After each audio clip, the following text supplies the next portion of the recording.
Dice un versículo que bienaventurados, ¿sí? O sea, doblemente bendecidos, bienaventurados los de limpio corazón, porque ellos verán a Dios.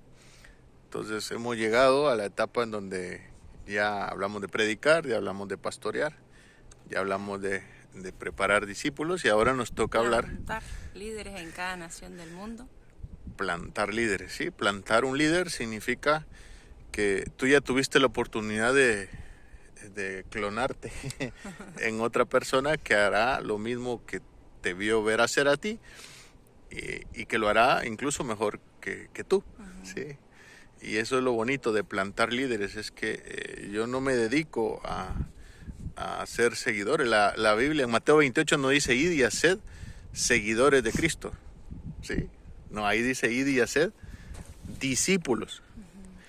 Y ser un discípulo es eso, es entender de que un día empecé como asistente en un encuentro, después pasé a ser un potencial que ayudaba con partes del encuentro, después pasé a cuidar gente que viene a ese encuentro y a participar activamente de hacer que ese encuentro crezca, no que crezca, sino que esté sano para que la gente crezca. Exacto, el crecimiento lo da Dios y Él es el que agrega a las personas.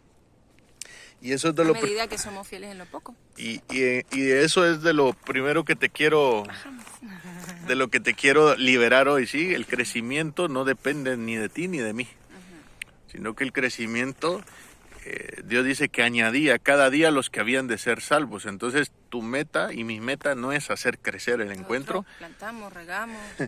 Nosotros lo único que tenemos que hacer es sembrar semillas de la palabra de Dios en el corazón de las personas y veremos que en el proceso de preparar discípulos a plantar, vamos a ver que todo el tiempo estamos sembrando semillas, sembrando tiempo, sembrando palabras, sembrando recursos, sembrando finanzas, sembrando salud, sembrando regalos, sembrando todo aquello que Dios te ponga a ti para bendecir a otros. Y que de esa semilla te queremos liberar también, que no todas van a dar fruto, ¿sí? De hecho, Jesús lo enseñó a sus discípulos que habían 4 tipos de tierras. Los apóstoles lo han venido enseñando desde hace más de 20, 30 años. Los pastores Gustavo y Valeria lo han enseñado, que de cada 100 personas que vienen a la iglesia, solo la 4ª parte son los que realmente dan fruto. Sí, entonces no queremos que sufras queriendo que si tú sembraste en 100 personas, que quieras que las 100 personas den fruto, den cosecha, ¿sí? Darán fruto la 4ª parte, ¿sí? ¿Por qué? Porque hay 4 tierras y nosotros tenemos que saber, cuando estemos sembrando, si encontramos a una persona que es como la semilla que cayó en espinos, vamos a tener que entender que es parte de la siembra, pero no será parte de la cosecha. Y eso a mí me liberó un montón, entender de que Jesús hablaba de que el sol sale para justos y para pecadores, que Dios hace llover para la gente que cultiva cosas buenas en la tierra, como para el que cultiva drogas, marihuana.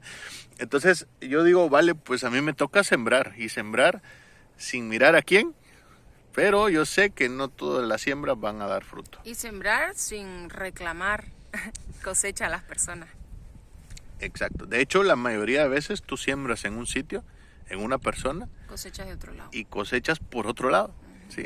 Entonces, plantar líderes significa eso, es ser un buen sembrador, ¿sí? Entender de que el reino de Dios es como el sembrador que salió a sembrar, y que cuando sembró hubo semilla que cayó en espinos, hubo semilla que cayó en piedras, hubo semillas que cayó en la orilla del camino y los pájaros se la comieron, y hubo una semilla que sí cayó en tierra fértil, y que esa tierra fue la que dio la multiplicación, ¿sí? Esa es la tierra que va a dar que de un encuentro salgan 2 encuentros, que de 2 encuentros salgan 4 encuentros, ¿sí?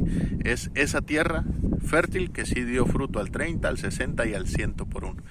Así que queremos... Va a llover. Va a llover. Sí, está a punto de llover. Entonces, queremos liberarte de eso, ¿sí? Plantar líderes significa que tú pasaste a ser un sembrador que siembra lunes, que siembra martes, que siembra miércoles, siembra jueves. Pero ya no siembras solo en la gente que viene al encuentro, sino que buscas una tierra en cual sembrar. Buscas una tierra, buscas corazones dispuestos. ¿Sí? Dice que Dios no usa a gente preparada, sino que Dios usa a gente dispuesta. Entonces tú dices, Señor, dame ojos para ver a los potenciales que tú tienes para este encuentro. Y aquí un inciso, la persona, hablamos que somos ministros con el mismo corazón, primeramente con el mismo corazón de Dios, del Padre, ¿sí? Y eso no significa que la persona tiene que copiar mi personalidad, ¿sí? Cada persona Dios la hizo con un diseño único, exclusivo, y Dios quiere que esas personas usen su diseño, no que copien mi diseño, ¿sí? La visión es la misma, el corazón es el mismo, la motivación tiene que ser la misma, el amor, ¿sí? Pero el diseño, cada persona tiene que ser libre para fluir en él, en su propio diseño, porque Dios lo hizo con un propósito así, y a través de ese diseño van a conectar con X tipo de personas que yo no puedo conectar. Exacto, entonces si te das cuenta, los discípulos que hizo Jesús, los líderes que plantó Jesús, no todos eran carpinteros. ¿Sí? De hecho, uno de los que más impactó después de que Jesús murió y resucitó, era pescador, no era carpintero. ¿Sí? Entonces la gente no será igual que tú. De hecho, el buscar gente que sea igual que tú te hace al final ser un mal líder, porque un líder busca personas que complementen mis carencias. Y cuando se trata de armar un equipo para poder expandir y llevar el evangelio a todos los rincones del mundo, vas a necesitar crear un equipo. ¿Sí? Entonces, si te das cuenta, Jesús tenía diversas personalidades en su equipo. No todos eran carpinteros, no todos eran pescadores, no todos eran recaudadores de impuestos, no todos eran... había distintas personalidades, ¿sí? Y eso es crear un equipo, es entender que Leila es buena en una cosa, nosotros lo hemos vivido, ¿sí? Leila es muy buena respecto a crear el contenido que impartimos, ¿sí?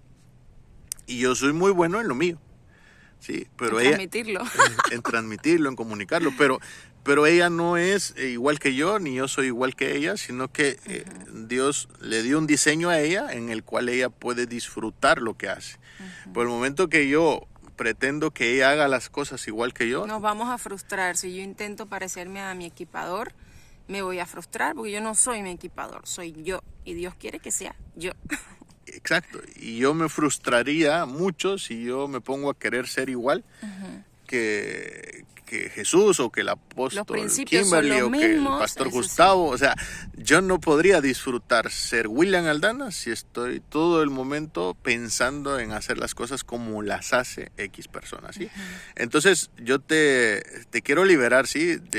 Quiero que seas un buen líder, quiero que seas un buen director de equipo, ¿sí? Alguien que es capaz de ver talento en personas muy diferentes a ti, y que entiendas que Dios tiene propósitos para cada uno, y que si bien es cierto, como decía mi esposa, la visión es la misma, los principios son los mismos, la Biblia es la misma, la fe es la misma, y el Dios es el mismo, y es un mismo espíritu, y de hecho todos los ministros vamos haciendo las cosas con el mismo corazón, todos vamos a tener la oportunidad de fluir y de ser muy productivos cuando nos limitamos a ser la persona que Dios quiere que seamos, ¿sí? A ser William Aldana, a ser Leilani, a ser tú, ¿sí? Entonces, el equipador, el pastor, el apóstol, todos, Jesús, la palabra, están como una guía para tener el mismo corazón todos, pero cada uno tendrá que usar su personalidad,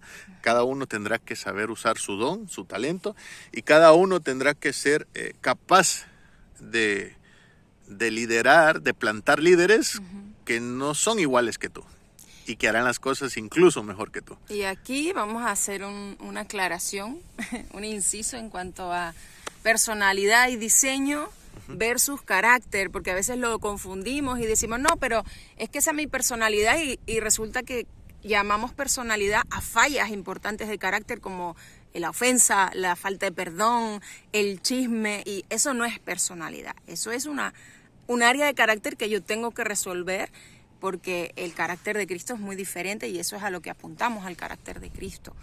Y compárteme, mi amor, compárteles lo que veníamos hablando ahora mientras bajábamos, porque es una metáfora que yo creo que nos va a ayudar mucho a entender esta parte. ¿Cuál de todas? De cuando vamos a una expedición. Ah, ¿Qué tipo de ropa llevamos? Sí, yo le comentaba a Leila que en Guatemala, en la iglesia donde yo asistía, había un reto extremo de carácter que hacíamos, donde nos íbamos 4 días a la montaña. Uh-huh. Ahora van a empezar a decirte, vamos a hacerlo. Sí, no quiero hacerlo, no quiero hacerlo acá. Bueno, sí quiero hacerlo. Podemos hacer un reto no tan extremo de carácter. Sí. Pero en ese reto extremo, una de las cosas que veíamos nosotros es que, empezábamos a orar un mes antes, ¿sí? Para que toda la gente que fuera a venir a ese viaje, a ese retiro, el Espíritu Santo empezara a trabajar sus corazones, ¿sí? Pero luego les mandábamos una lista a todos de qué cosas había que llevar a la montaña, ¿sí? Porque era a la montaña el reto.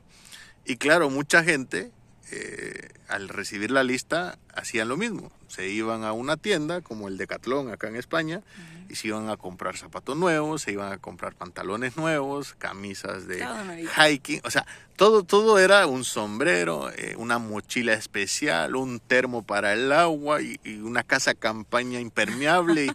Y cuando tú veías aparecer a la gente el día que salíamos para el retiro, esa gente venía con equipaje para un mes y el retiro eran 4 días.